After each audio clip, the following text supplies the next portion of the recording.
ও যদি জায়গাটার নাম ঠিক না বলে তাহলে কি সারা ভারতবর্ষ ধরে খুঁজবো? আর সত্যি কথা বলতে কি ও এলো কি করে? ও টাকা পয়সাই বা পেলো কোথার থেকে? তারপর আবার মেঘালয় থেকে গুয়াহাটি। তাহলে মেঘালয় যখন ও বলছে ছিল, সেখানে ও কোন হোমে ছিল? ওকে তো কেউ দেখতে পায়নি। আর মেঘালয়তে কটা হোমই বা আছে? সমস্ত খোঁজ নিয়েছে মিটিল কোনো খোঁজই পায়নি। তাহলে আমাকে কেন মানতে হবে যে ওই লোকটা সত্যি কথা বলছে?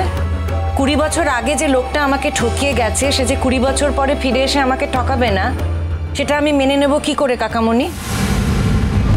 আর সত্যি কথা বলতে কি কাকামণি, ওই যে জীবনে আমি অভ্যস্ত হয়ে গেছি, ওই জীবন থেকে আমি আর বেরোতে পারবো না। আমি না এক এক সময় ভুলে যাই, জানো, আমি কুমারী, আমি বিধবা, না আমি সধবা। আমার না আইডেন্টিটি ক্রাইসিস হয়, জানো। এতগুলো বছর আমি বিধবার জীবন কাটিয়ে গেছি, এখন নাকি আবার আমাকে সধবার জীবন কাটাতে হবে। অন্তত আমার বাড়ির লোক এই নিয়ে চাপ দিচ্ছে, আমি জানি সমাজও আমাকে চাপ দেবে, কিন্তু আমি ঠিক করেছি আমি আর কারুর কোনো চাপ নেব না। কত লোকেরই তো ডিভোর্স হয়ে যায়, আমারও ডিভোর্স হয়ে যাবে, এতে অসুবিধের কি আছে? হ্যাঁ, আমি কিছু করি না, শুধু ছবি তোলা শিখি। আমি জানি যে সেটা একটা বিলাসিতা। আমার মতো মেয়ে যার কাছে খাওয়ার টাকা নেই, সে ছবি তোলা শিখবে, এটা কি ভাবা যায়? যেটা শিখতে পাচ্ছি এই জন্য, তার কারণ নতুন ঠাকুরপো আমাকে ভর্তি করে দিয়েছিল। তবে আমি এটাও জানি যে এটা কোনো পথ হতে পারে না। আমাকে কাজ খুঁজতে হবে, আমাকে কাজ খুঁজে বাড়ির থেকে আলাদা হয়ে থাকতে হবে। একটাই শুধু মুশকিল, জানো কাকামণি, মিঠির তো এখনো বিয়ে হয়নি। আমি মা হয়ে কি করে আমার মেয়ের দায়িত্বটা অস্বীকার করি বলো তো? কেন? ওর বাবা তো এসছে, ওর বাবা দায়িত্ব নেবে।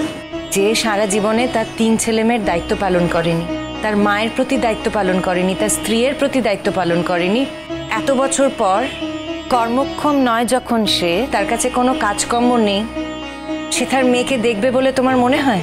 তাহলে কি করণীয় বলো তো? আমি তো কিছুই বুঝতে পারছি না।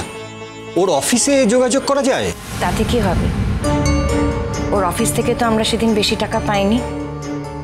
ওর গ্র্যাচুইটির টাকা, ওর লোনের টাকা সমস্ত কিছু তুলে নিয়েছে, কিন্তু তুলে ও কি করেছে সেটা আমরা কেউ জানি না।